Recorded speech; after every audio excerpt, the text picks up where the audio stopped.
A man runs. Not walks, runs. From the far end of his own city, alone, toward a group of strangers who have just been beaten, accused, and threatened with stoning. He has no weapon, no following, no protection. He is, by every account, an ordinary resident of a town that worships idols and has already made up its mind about the messengers who arrived to warn it. And his first words are not a defense of himself. They are a defense of men he has never met. "O my people, follow the messengers." This is not a parable invented for a sermon. It is recorded in the Quran, Surah Yaseen, verses 20 through 27. The man is unnamed in the text itself, though tradition calls him Habib al-Najjar. He says his peace. The town kills him anyway, and in the very next verse, before his body has likely gone cold, he is shown paradise. "It was said, 'Enter paradise,'" he said, "if only my people knew." No trial, no waiting period, no purgatory of uncertainty. A man dies mid-sentence defending strangers, and the next line of the surah places him already inside the reward, already wishing the people who killed him could see what he now sees. Read quickly, this is a moving story about courage. Read the way Imam Jafar al-Sadiq is recorded to have read it, in the esoteric tradition preserved through al-Sulami's Haqiq al-Tafsir. It is something else. It is a diagram of how a human being moves from distance to nearness inside a single surah that most people only ever recite for the dying. Everyone who has spent time in a Muslim household has heard the title before the content. Yasin is the heart of the Quran. It gets recited at funerals, at gatherings for the unwell, in the final hours beside a deathbed. The association with death is so strong that most people assume the surah is primarily about what happens after we die. That assumption is half right and entirely incomplete. The surah does end with death and resurrection, but it does not begin there. It begins with two disconnected letters, ya and sin, that open the chapter before a single sentence of meaning has been given. Scholars have argued for centuries over what these letters mean. Some read them as an oath, some as a name for the prophet himself, "O human one." Some leave them deliberately as letters whose full meaning belongs to God alone. In the tafsir tradition attributed to Jafar al-Sadiq, the unresolved letters are not a gap to be filled. They are the first lesson of the surah, delivered before the surah has technically started. You are told in your very first encounter with this chapter that some doors do not open through analysis. You sit with them. You do not solve them. That posture, sitting with what cannot yet be resolved, is the same posture the surah will ask of you 3 more times before it ends. Verses 13 through 19 set the second scene. Messengers arrive in a town. The town rejects them outright, accuses them of being bad omens, threatens them with stoning, tells them plainly to stop speaking or be silenced. The messenger's answer is almost shockingly plain. "Our Lord knows that we have been sent to you. Our duty is only to deliver the message clearly." No argument is offered beyond the message itself. No miracle is demanded in this exchange, no proof beyond the words spoken. The town's objection is not really about evidence. It is about identity. "You are only men like us," they say, "not you have shown us nothing. Just you are too familiar to be telling us the truth." This is where the esoteric reading begins to diverge from the surface reading. The townspeople are not depicted as stupid. They are depicted as people whose nearness to the messengers has somehow become the obstacle to seeing them clearly. Familiarity, not distance, is what blinds them. Sit with that for a moment, because the entire architecture of the surah is about to turn this exact problem inside out. Then Habib al-Najjar runs in from the city's far edge. Notice the geography. He is not one of the messenger's immediate neighbors, not someone with daily exposure to them, not someone whose familiarity has dulled into contempt. He comes from outside the radius where the contempt has taken root. Distance, in his case, is what lets him see clearly what proximity has hidden from everyone else. This is the inversion. The town's closeness produced blindness. The outsider's distance produced sight. He delivers his appeal, "Follow those who ask no reward of you and are rightly guided," and the town's response is to kill him. The surah does not dwell on the violence. It moves almost immediately to enter paradise, and his only words from inside that reward are about the people who just murdered him. "If only my people knew by what my Lord has forgiven me and that he has placed me among the honored." No anger, no vindication, only the wish that the people who ended his life could see what he is now seeing. In the tradition carried through Jafar al-Sadiq's tafsir, This is read as the surah's central demonstration of what real nearness to God actually produces in a human heart. Not triumph over your enemies. Grief on their behalf, delivered from a place beyond the reach of their cruelty.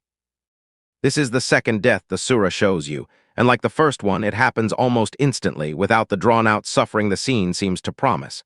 A man defends strangers, dies for it, and is shown paradise within the space of 2 verses. The surah refuses to let you sit in the violence. It moves you straight through it. Here is the detail that gets missed when this surah is recited only at funerals: the speed. Every transition from danger to reward in this surah happens in almost no narrative time at all. The man defends the messengers, he is killed, he is in paradise, all inside a handful of verses with no lingering on the moment of death itself. Later in the surah, when the final resurrection is described, the same compression appears. It will be but one shout, and at once they will all be brought before us. Not a process, a single instant. This is not a stylistic accident.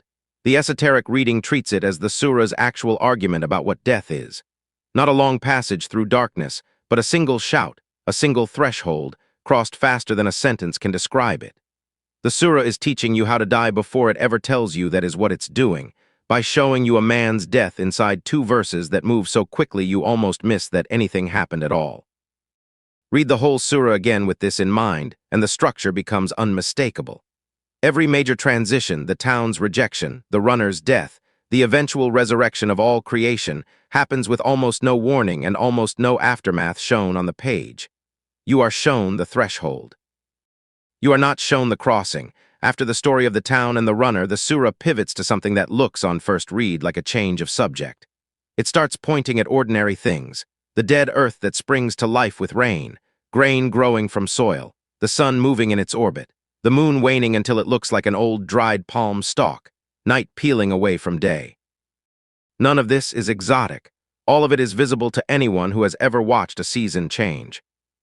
That is precisely the point being made, and it mirrors the trap the town fell into earlier. The town dismissed the messengers because they were too familiar, only men like us.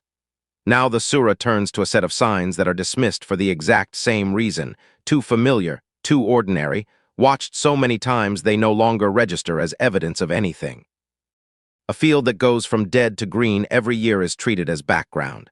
A moon that visibly changes shape across a month is treated as decoration.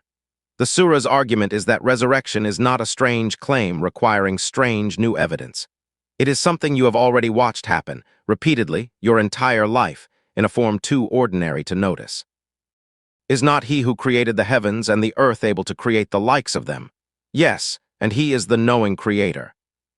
The proof was never hidden. It was just too close to be seen, the same problem that blinded an entire town to messengers standing in front of them. What the esoteric tradition adds to this surah is not new information layered on top of the text. It is a refusal to let the structure pass unnoticed. The surface reading treats Yaseen as 3 separate things stitched together: a story about messengers, a story about a martyr, and a closing argument about resurrection. The deeper reading insists these are not 3 subjects. They are the same lesson told 3 times at increasing intensity. First, at the level of a town, nearness without humility produces blindness. Second, at the level of one man, distance with sincerity produces sight so clear it survives death itself. Third, at the level of the entire created order. The proof has been in front of you the whole time, recurring every season, and your familiarity with it is the only thing standing between you and recognizing it. This is why the surah is called the heart, not because it is recited at the end of life, but because it diagnoses the single obstacle that sits at the center of every human failure to see clearly, the obstacle of nearness curdling into contempt, of repetition curdling into blindness. And it offers in the same breath the cure, the posture of the man who ran in from the city's far edge, willing to risk everything for people he barely knew, asking nothing in return. It would be easy to walk away from this with a tidy moral, be like the runner, not like the town. That is true, but it understates what the surah is actually structured to do to a reader who sits with it properly. The surah does not simply tell you to admire Habib al-Najjar. It places you, structurally, inside the same blindness the town suffered before it ever introduces him. You read the rejection first. You feel, if you are honest, some of the town's same instinct. the instinct to measure a message by how familiar its messenger seems rather than by what is actually being said. Only after the surah has implicated you in that blindness does it show you the alternative, a man who ran toward the very thing the town turned away from. This is the structural function of the unresolved letters at the very opening, Yaseen, that the esoteric tradition treats as the first lesson rather than an unsolved riddle. You are asked to sit with something incomplete before you are given resolution. The surah trains this posture in miniature at its opening, then asks you to apply it at every major turn that follows: the town's rejection, the runner's death, the resurrection itself. Do not demand resolution before you have earned the patience to receive it. The surah does not end on the runner, and it does not end on the seasonal signs. It ends on a direct address to anyone still treating the entire argument as a story rather than a description of their own condition. So glory be to him in whose hand is the dominion of all things, and to him you will be returned. Not and to him they will be returned, speaking of some distant audience. To him you will be returned.